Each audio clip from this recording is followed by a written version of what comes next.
banyak masyarakat yang menginginkan seorang calon presiden itu adalah sipil militer. Nah, kalau dengan Pak Andika Perkasa ini luar biasa teman-teman. Pak Anies ini punya elektabilitas yang cukup tinggi. Kemudian Pak Andika Perkasa saat ini menjabat sebagai Panglima TNI, sehingga sangat mungkin kalau Pak Anies Baswedan itu diduetkan dengan Jenderal Andika Perkasa. Anies juga sama sekali tidak menunjukkan ketertarikannya duet bareng AHY. Sudah partainya nyaris gurem, kadernya banyak yang korupsi, ketua partainya pernah gagal jadi gubernur DKI dan jadi TNI berhenti di tengah jalan. Mau jadi cawapres saya pula, sorry lah yaw.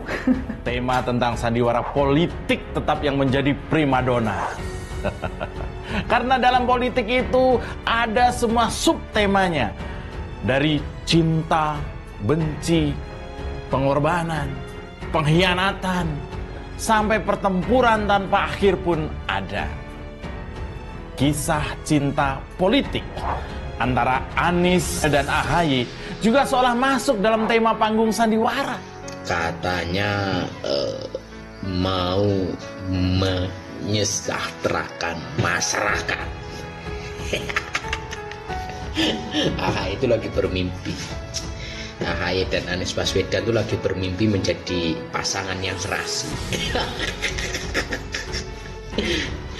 Padahal AHY itu belum punya pengalaman apa-apa, ya kan? Tiba-tiba mau mencalonkan diri sebagai calon presiden.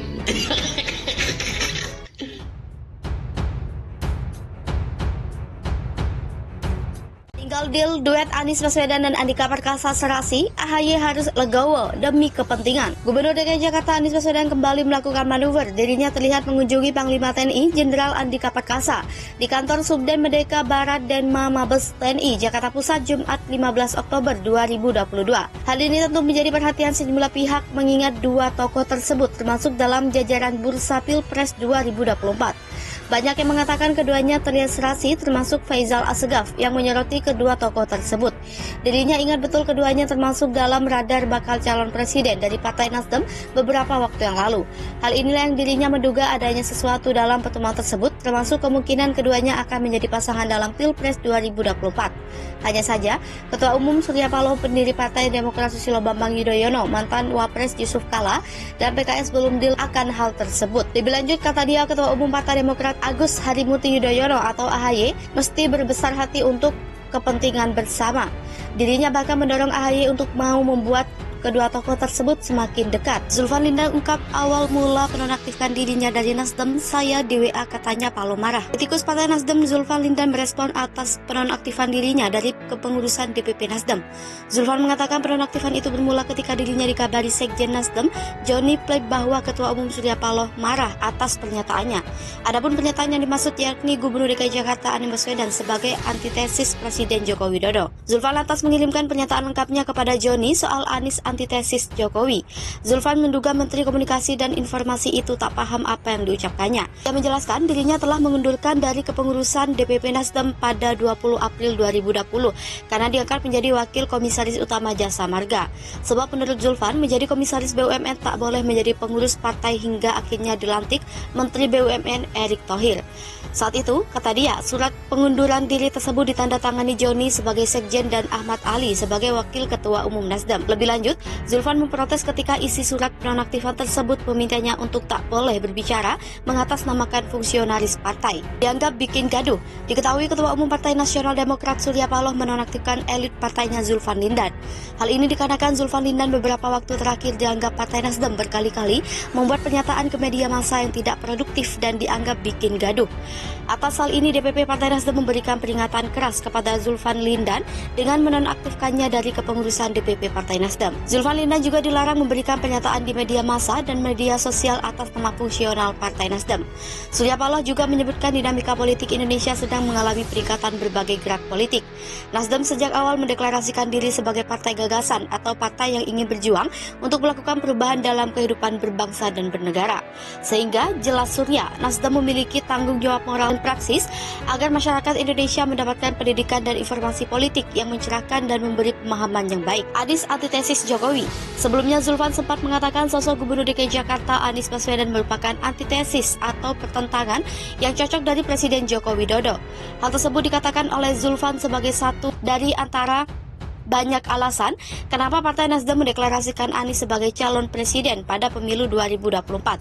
Ia juga menegaskan Nasdem telah mengkaji hal ini melalui pendekatan dialektika filsafat. Lebih lanjut, Zulfan menegaskan sosok yang ia sebut antitesis ini hanya ada pada figur Anies. Sedangkan Gubernur Jawa Tengah Ganjar Pranowo dan Ketua Umum DPP Partai Gerindra Prabowo Subianto yang juga digadang-gadang maju Pilpres tidak memiliki antitesis tersebut.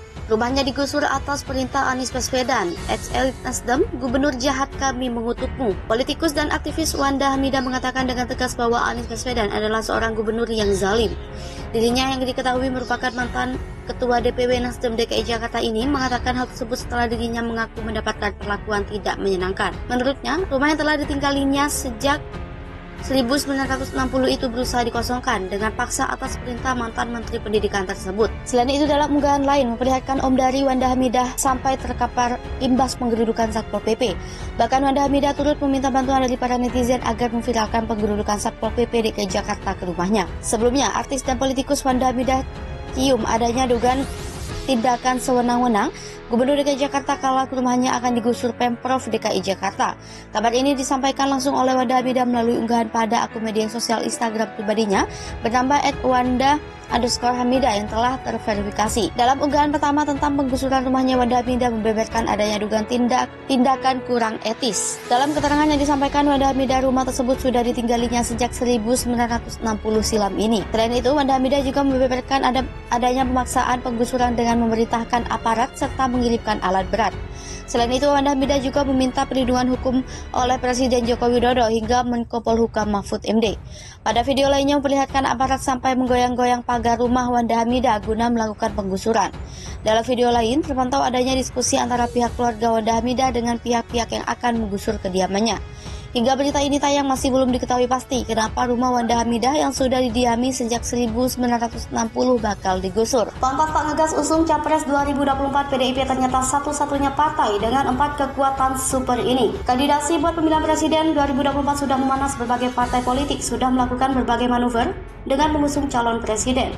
Mulai dari Partai Gerindra dan PKB yang sudah mesra dengan pendaftaran di Komisi Pemilihan Umum hingga Partai Nasional Demokrat yang sudah mendeklarasikan Anies Baswedan. Kendati demikian, di tengah keriuhan itu, partai pemegang suara terbesar di Pilpres 2019 lalu, yakni PDI Perjuangan, masih belum menentukan calonnya secara resmi. Tak kunjung bersiulnya PDIP soal capres mereka rupanya didukung oleh kekuatan politik mereka sendiri. Dalam hal ini, Direktur Eksekutif Parameter Politik Indonesia Adi Prayitno menyebutkan bahwa PDIP memiliki instrumen politik lengkap sehingga percaya diri belum mengusung satupun calon presiden seperti partai lainnya. Setidaknya menurut Adi ada 4 instrumen politik penguat PDIP yang membuat partai tersebut masih anteng di tengah memanasnya politik. Sekjen PDI Perjuangan Hasto Kristianto memperkirakan calon presiden yang akan diusung partainya pada pemilu 2024 diumumkan pada Juni 2023. Terkait pengumuman capres, menurutnya PDIP telah memiliki pengalaman pemilu berulang kali sesuai dengan tahapan yang ditetapkan KPU RI. Demikian pula saat mengumumkan cawapres pendamping Jokowi pada pemilu 2019, menurut Hasto tidak bisa lepas dari dinamika politik yang berkembang pada saat itu. PDIP, kata Hasto, saat ini tengah menyiapkan sosok capres 2024 yang berani mengambil keputusan maupun membawa Indonesia memimpin bangsa di dunia dan memiliki rekam jejak kuat. Tidak hanya itu, kata Hasto, capres yang diusung harus sosok pemimpin yang mendapat dukungan kekuatan kolektif parpol dan gabungan parpol. Dukungan kekuatan kolektif parpol menurut dia penting untuk menghindarkan pemerintahan ke depan dari terpaan tsunami politik seperti awal kepemimpinan Jokowi Yusuf Kala pada 2014.